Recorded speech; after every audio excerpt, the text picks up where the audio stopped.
오늘 우리가 함께 읽은 본문은 하나님을 떠난 인류에게 내려진 그 하나님의 심판을 담고 있는 본문입니다. 이 창세기 3장 앞부분을 보시면 아담과 하와는 이 뱀의 유혹에 넘어가서 하나님께서 금지하신 이 선악을 알게 하는 나무의 열매를 따먹었습니다. 그리고 하나님께서는 그들을 찾아와 물으셨을 때 아담은 하와에게 그리고 하와는 뱀에게 이렇게 책임을 전가합니다. 이 모든 일이 벌어진 뒤에 그 하나님의 선고가 시작되는데 오늘 본문은 그 선고의 내용을 담고 있습니다. 오늘 본문은 인간의 불순종과 이 타락이 우리가 사는 세계를 어떻게 왜곡시켰는지를 우리에게 말해주고 있습니다. 창세기 2장 18절에서 25절을 보시게 되면 거기에는 하나님 안에서의 아름다운 세계가 있습니다. 하나님은 인간을 지으시고 인간을 위해 동물을 만드시고 또 인간에게 돕는 배필을 주셨습니다. 하나님과 인간, 남자와 여자, 그리고 인간과 동물 사이에는 이 조화로운 관계가 있었습니다. 그래서 남자는 여자를 보고 이는데 뼈 중에 뼈요 살 중에 살이로다 라고 기뻐하면서 고백했고 둘은 벌거벗었으나 부끄러워하지 않았습니다. 타락 이전의 세계는 두려움도 수치도 그리고 어떠한 적대감도 없는 그런 조화롭고 완벽한 세계였습니다.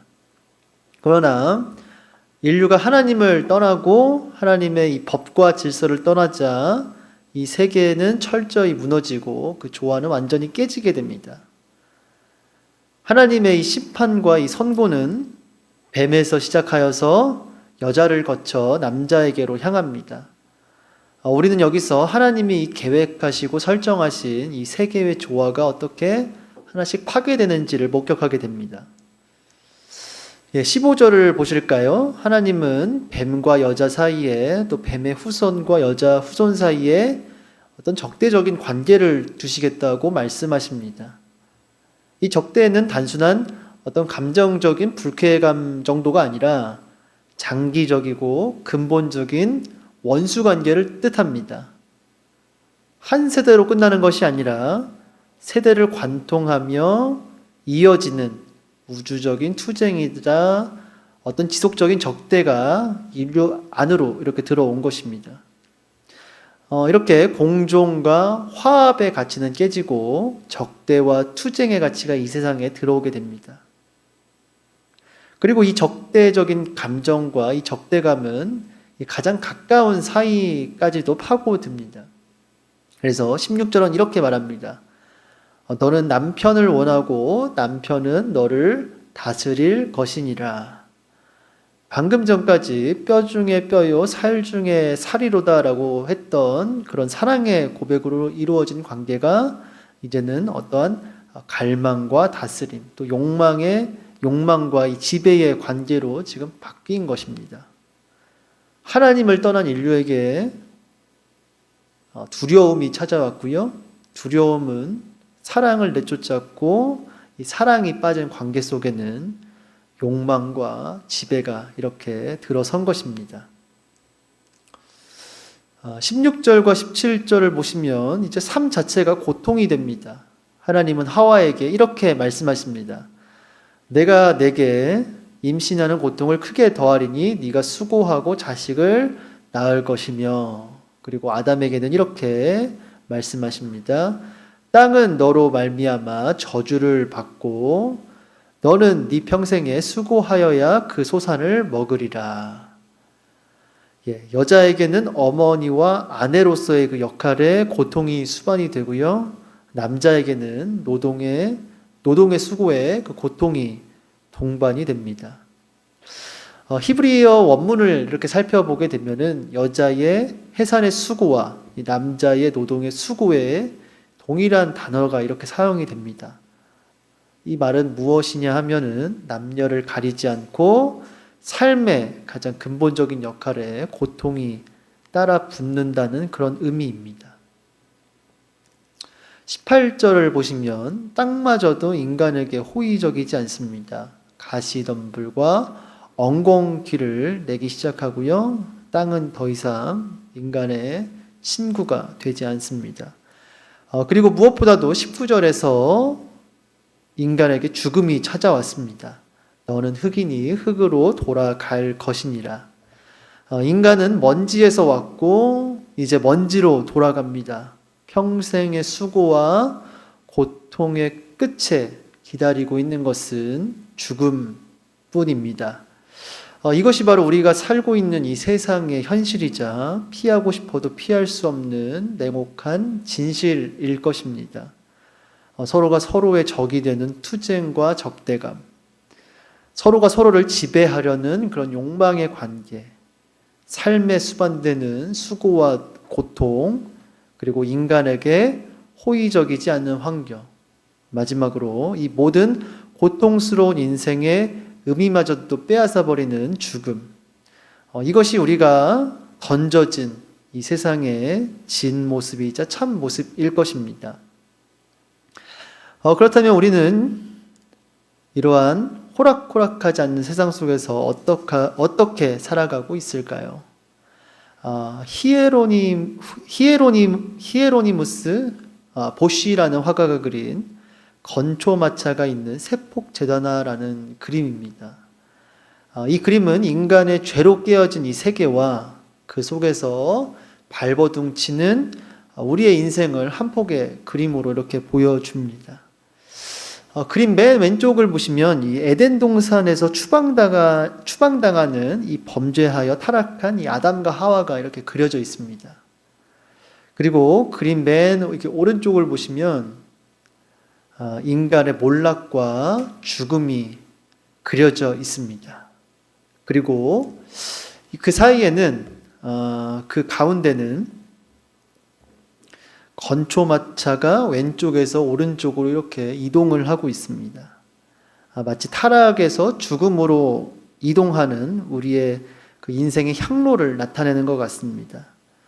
그리고 밑에 이렇게 보시면 사람들은 이 건초마차의 집을 탐욕스럽게 잡기 위해서 이렇게 아래에 일렬로 서 있습니다. 여기서 건초마차의 집은 이 세속적인 물건을 의미합니다. 그렇다면은 이 그림이 의미하는 바는 분명합니다. 인생의 그 허무와 죽음을 피하고자 눈에 보이는 것들을 붙잡으면서 그것들을 모아두고 쌓아두려는 우리의 그 인생의 모습을 이렇게 그림으로 표현하고 있습니다. 타락하여서 죽음으로 가는 우리의 인생을 어떻게든 잊어보고자 눈앞에 보이는 것을 붙잡는 방식으로 삶의 고통과 무의미를 이렇게 극복하려는 모습인 것이죠. 누군가가 얻으면 누군가는 잃는 세상 속에서 우리는 우위를 차지하고자 남을 짓밟기도 합니다. 가시와 엉겅퀴가 나는 이 땅에서, 다시 말해서 이 한정된 자원 앞에서 우리는 자연스럽게 서로가 서로를 죽이는 이 제로섬 게임을 하게 됩니다. 아니면 다가오는 그 죽음의 허물을 잠시마나 피하고자 또 안정과 생존을 조금이라도 더 확보하기 위해서 아등바등 모으고 쌓는 삶을 살아가게 됩니다.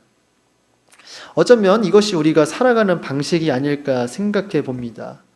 이 정글과도 같은 세상 속에서 생존하기 위해 적대와 투쟁의 방식으로 살아가면서 그것이 당연하다고 여기며 살아가고 있을지도 모르겠습니다. 그러나 그렇게 우리가 삶을 살아갈지라도 우리 인생 끝에 기다리고 있는 것은 죽음뿐입니다. 그렇게 생존을 위해 발버둥치고 눈에 보이는 것들을 붙잡아 보지만 결국 모든 것은 죽음 앞에서 무너집니다. 그래서 전도서의 저자는 이렇게 말합니다. 헛되고 헛되고 헛되니 모든 것이 헛되도다. 평생의 수고와 고통을 겪었음에도 돌아오는 것은 죽음이라는 이 현실. 이 현실은 우리가 피하고 싶지만 직면해야 하는 삶의 진실입니다. 그래서 많은 화가들이 이러한 진실을 직시하면서 바니타스라는 주제로 우리가 꼭 마주해야 할 삶의 진실을 이렇게 그림으로 표현을 했습니다. 다비드 바일리가 그린 바니타스 상징들이 있는 자화상이라는 그림입니다. 바니타스는 라틴어로 공허, 무의미라는 의미를 가지고 있습니다. 이 그림은 다비드 바일리가 67세에 그린 자화상인데 그림 속 남성은 67세 치고 참 젊습니다. 사실 이 남성은 화가의 젊은 시절의 모습이고 그가 들고 있는 이 액자 속의 노인이 바로 현재의 자화상입니다. 젊음은 영원하지 않으며 모든 사람은 늙고 병들고 죽음을 향해 달려간다는 것을 이렇게 그림으로 표현하고 있습니다. 그 자화상 옆에는 이 젊은 시절의 아내의 모습이 이렇게 담겨 있습니다. 그러나 이 그림을 그리던 해에 아내는 사망했고 더 이상 이 화가 옆에 존재하지 않습니다. 그래서 그런지 탁자 위에는 이렇게 다양한 물건들이 놓여져 있습니다. 해골, 불 꺼진 양초, 엎어진 잔, 모래시계, 시든 꽃. 이 물건들은 모든 것을 삼켜버리는 시간, 그리고 그 누구도 피해갈 수 없는 죽음, 그리고 세월의 무상함과 허무함을 나타내는 물건들입니다. 이 자화상 뒤에 가만히 보시면 이렇게 피리가 있고 그 앞에는 동전과 이렇게 진주 목걸이가 있습니다. 이것들이 의미하는 바는 음악의 향유와 즐거움도 그리고 물질적인 사치도 죽음 앞에서 아무런 의미가 없다는 것을 이렇게 화가는 그림을 통해 말하고 있습니다. 이렇게 수고와 고통 속에서 발버둥 친다 해도 그 끝에는 이렇게 죽음이 우리를 기다리고 있으며 죽음은 인생의 모든 것을 허무하게 만듭니다. 이것이 바로 미술가들이 또 예술가들이 포착한 삶의 진실이었습니다. 그렇다면 우리는 이러한 냉혹한 진실 앞에서 주저앉을 수밖에 없을까요?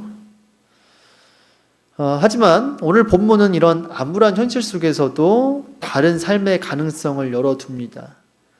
하나님은 아담에게 분명히 선악을 알게 하는 나무에 대해 말씀하시면서 네가 그것을 먹는 날에 반드시 죽으리라고 경고하셨습니다.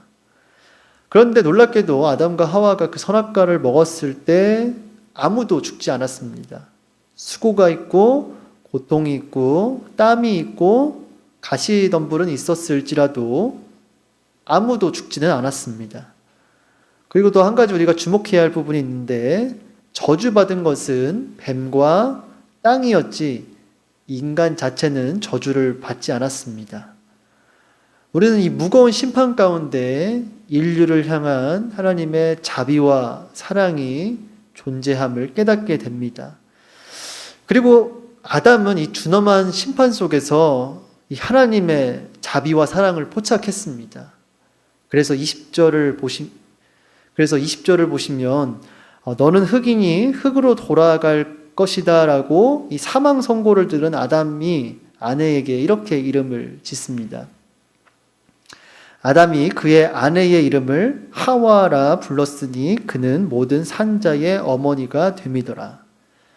아담이 하와의 여자의 이름을 붙일 때 선택한 단어는 어떤 고통, 저주, 죽음과 같은 단어가 아니라 바로 하와, 생명이라는 단어였습니다. 모든 산자의 어머니, 하와. 죽음이 선포된 바로 그 자리에서 아담은 생명을 부른 것입니다. 그렇다면 이것의 구체적인 의미는 무엇일까요? 허무와 죽음이 판을 치는 그 한복판에서 아내를 생명이라 부르는 이 행동은 바로 허무와 죽음을 인정하되 그것에 굴복하지 않겠다라는 아담의 저항입니다. 적대와 투쟁이 가득한 세상 속에서 건초더미를 붙잡는 방식이 아니라 또 투쟁과 적대의 방식으로 생존을 도모하는 방식이 아니라 사랑의 방식으로 이 바로 사랑으로 허무와 죽음에 굴복하지 않겠다라는 의미입니다. 아담은 절대 이러한 죽음의 현실을 외면하지 않았습니다.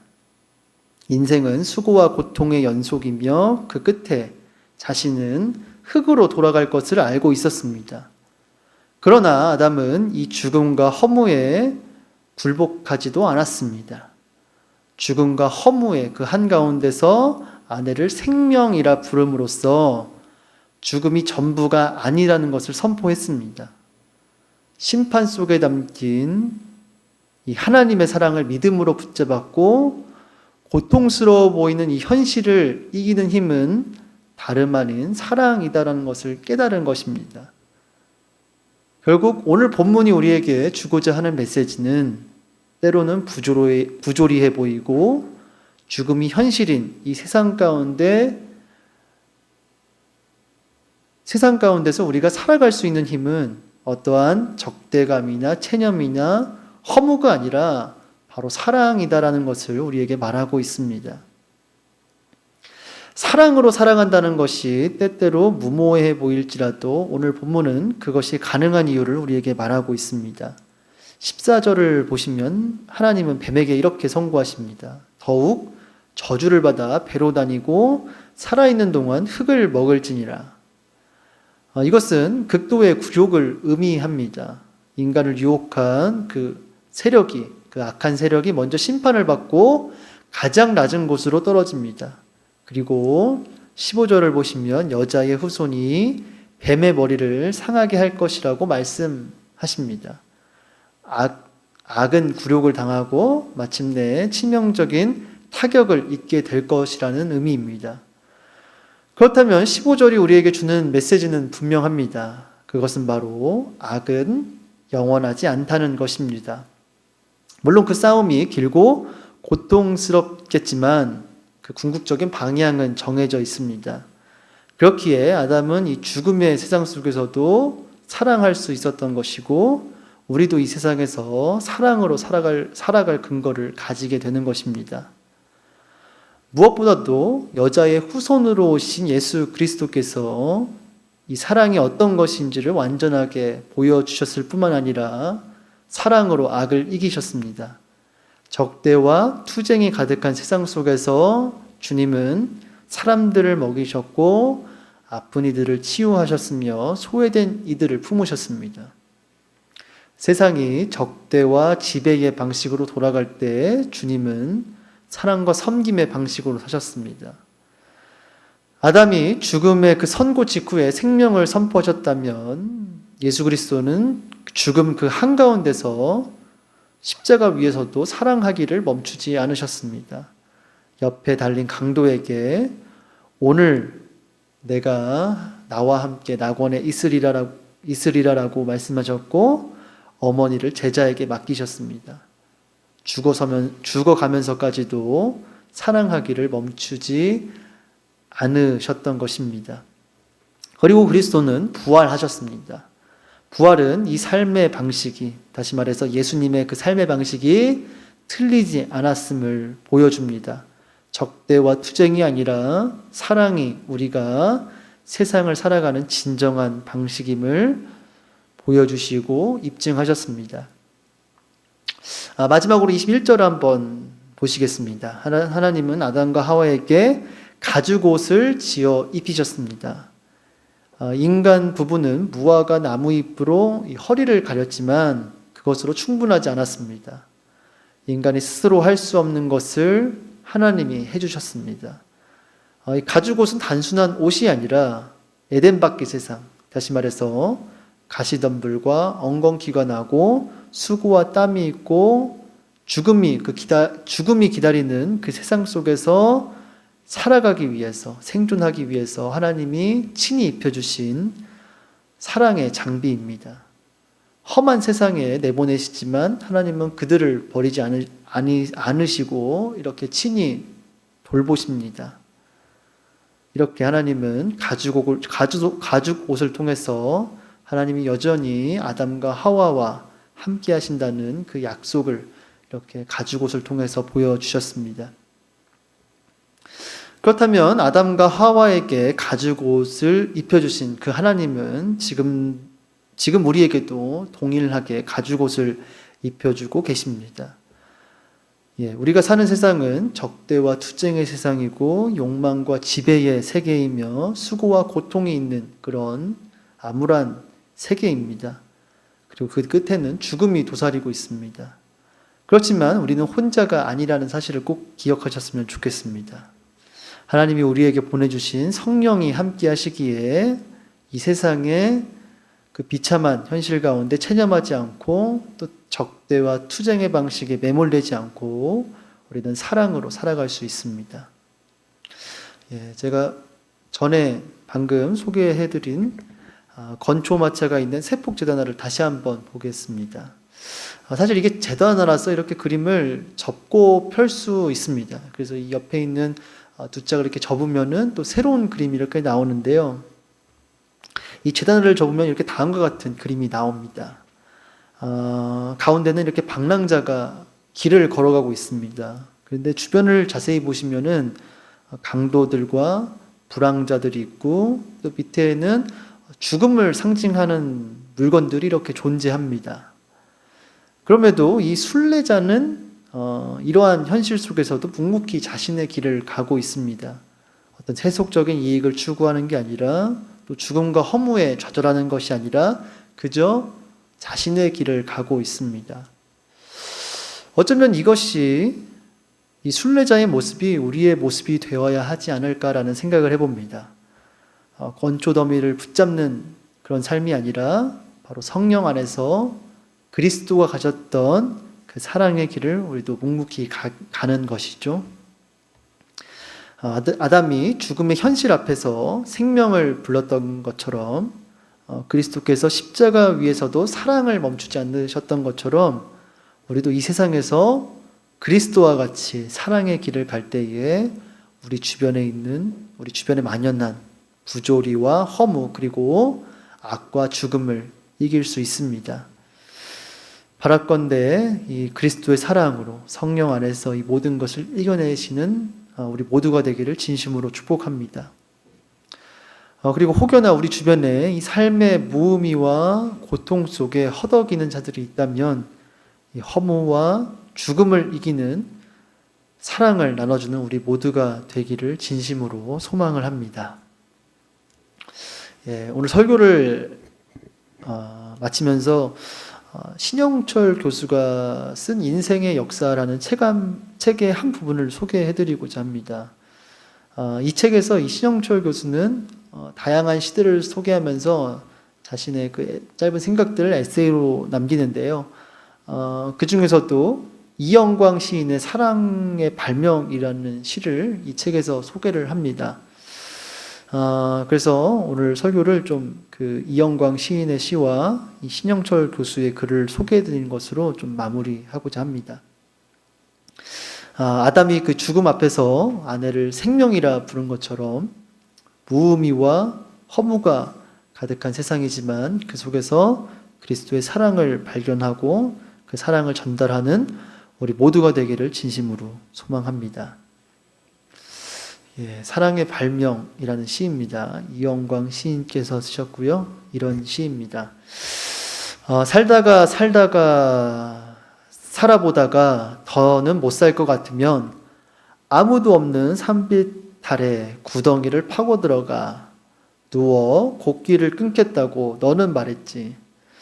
나라도 곁에 없으면 당장 일어나 산으로 떠날 것처럼 두 손에 심장을 꺼내진 사람처럼 취해 말했지. 나는 너무 놀라 번개같이 사랑을 발명해야만 했네. 이 시에 대해서 신영철 교수는 이렇게 글을 썼습니다. 인간이 더는 못 살겠는 때란 둘 중 하나일 것이다. 살 방법이 없거나 살 이유가 없거나. 왜 그는 다른 길을 두고 하필 구덩이를 파고 누워 곡기를 끊는 길을 택했다는 것일까? 하늘을 보고 누워 자신을 서서히 죽이는 일. 이 죽음은 신이라는 가장 결정적인 관객을 염두에 둔 최후의 저항처럼 보인다. 불가능과 무의미에 질팔빌 때 인간이 무책임한 신을 모독할 수 있는 길 중 하나가 그것이지 않은가. 화자에게 그는 나라도 곁에 없으면 당장이라도 그럴 사람처럼 보인다. 이 사람을 계속 살게 하고 싶다고, 내가 그렇게 만들고 싶다고 마음먹게 되는 순간, 바로 그 순간 이 세상에는 한 인간에 의해 사랑이 발명될 것이다. 아모스 볼로 우트시스, 하이데거가 아렌트에게 보낸 사랑의 편지에 적힌 아우구스티누스의 말, 훗날 아렌트가 전체주의의 기원에서 다시 적은 말, 사랑합니다. 사랑합니다. 당신이 존재하길 원합니다. 사랑은 당신이 이 세상에 살아있기를 원하는 단순하고 명확한 갈망이다. 너는 이 세상에 있어야 한다. 내가 그렇게 만들 것이다. 아모볼로 우트시스. 세상의 고통이어도 함께 살아내자고, 서로를 살게 하는 것이 사랑이 아는 유일한 가치라고 말하는 네 개의 단어. 가브리엘 마르셀은 말했다. 사랑을 받는다는 것은 당신이 죽지 않아도 된다는 말을 듣는 것을 의미한다. 이 문장은 뒤집어도 진실이다. 내가 너를 사랑한다는 것은 나 역시 죽지 않아도 된다는 뜻이다. 이제 나는 어떤 불가능과 무의미에 짓밟힐지언정 너를 살기 위해서라도 죽어서는 안 된다.